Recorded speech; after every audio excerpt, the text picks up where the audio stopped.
محبت کے سخت رنگ قسط نمبر 14 رومانٹک ناول اسٹوڈیو کی پیشکش ناول محبت کے سخت رنگ تحریر اور آواز شہر بانو مائیوں کی تقریب اپنی پوری آب و تاب کے ساتھ جاری تھی۔ ڈھولک کی تھاپ اور شادی کے گیتوں سے پوری سکندر حویلی گونج رہی تھی۔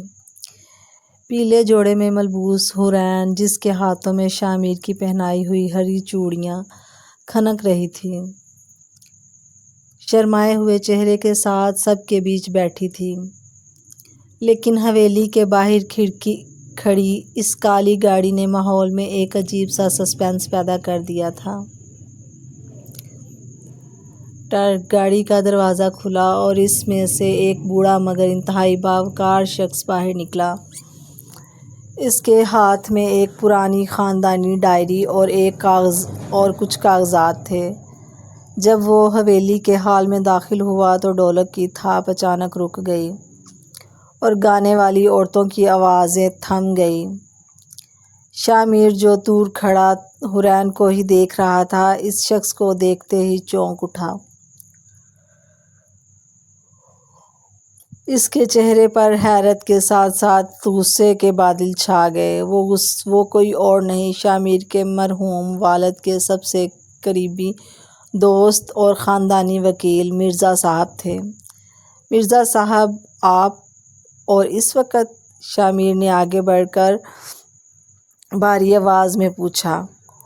مرزا صاحب کے چہرے پر سنجیدگی تھی۔ انہوں نے شاہ میر کے کندھے پر ہاتھ رکھا اور دھیمی مگر گہری آواز میں کہا، شاہ میر، مجھے معلوم ہے کہ آج تمہاری مائیوں کی رات ہے، لیکن کچھ سچائیاں ایسی ہوتی ہیں جنہیں اگر وقت پر سامنے نہ لایا جائے تو پوری زندگی کو برباد کر دیتی ہیں۔ مجھے تمہارے والد کی وصیت کا وہ حصہ آج سب کے سامنے کھولنا ہے جو انہوں نے تمہاری شادی کے دن کے لیے امانت رکھا تھا۔ پورے حال میں کانا پھوسی شروع ہو گئی۔ حورین کا دل زور زور سے دھڑکنے لگا۔ رانیہ کے جانے کے بعد اب یہ کون سی نئی آفت تھی؟ مرزا صاحب نے وہ پرانا کاغذ کھولا اور پڑھنا شروع کیا۔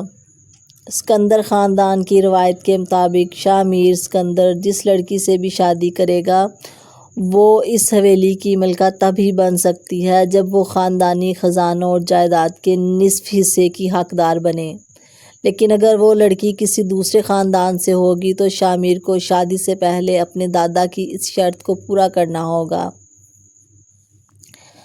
جس کے مطابق اسے حورین کے نام اپنی جائیداد کا ایک بڑا حصہ ابھی منتقل کرنا ہوگا۔ رانیہ اور اس کی ماں نے یہ افواہ پھیلائی تھی کہ حورین صرف دولت کے لیے شاہ میر کے پیچھے ہے، اور مرزا صاحب کا یہ اعلان حورین کے لیے ایک امتحان بن گیا۔ سب کی نظریں حورین پر جم گئی۔ حورین نے نم آنکھوں کے ساتھ شاہ میر کی طرف دیکھا۔ اسے لگا کہ شاید اب شاہ میر بھی یہی سمجھے گا کہ وہ اس جائیداد کے لیے یہ سب کر رہی ہے۔ اس نے لرزتے ہوئے کہا، شاہ میر صاحب، مجھے کچھ نہیں چاہیے، میں اس حویلی سے چلی جاتی ہوں۔ تم کہیں نہیں جاؤ گی حورین؟ شاہ میر کی گرجدار اور حاکمانہ آواز نے حورین کو وہیں روک دیا۔ شاہ میر ایک پل بھی ضائع کیے بغیر مرزا صاحب کے پاس گیا، ان کے ہاتھ سے قلم لیا اور بغیر پڑھے لکھے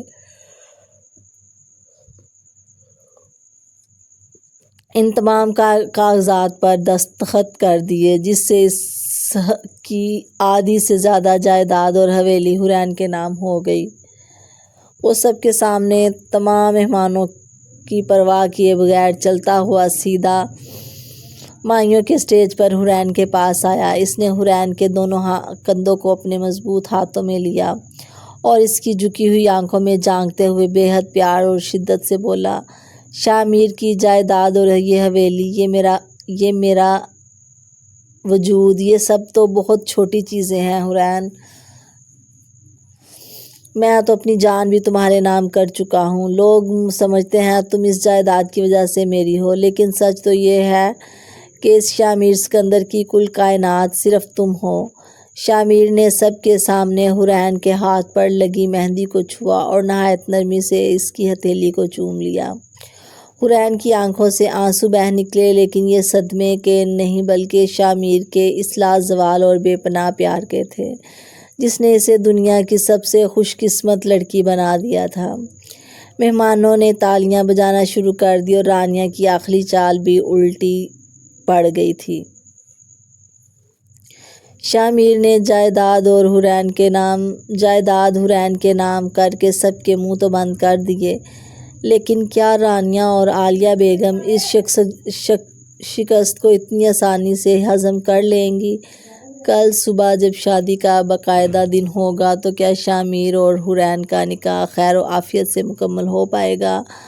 جاننے کے لیے دیکھیے اگلی قسط۔ اگر آپ کو ہمارا یہ خوبصورت اور رومانٹک موڈ پسند آیا ہو تو ویڈیو کو لائک کریں، رومانٹک ناول اسٹوڈیو کو سبسکرائب کریں اور کمنٹس میں لازمی بتائیں کہ شامیر کا جائیداد حورین کے نام کرنے والا فیصلہ آپ کو کیسا لگا۔ اللہ حافظ۔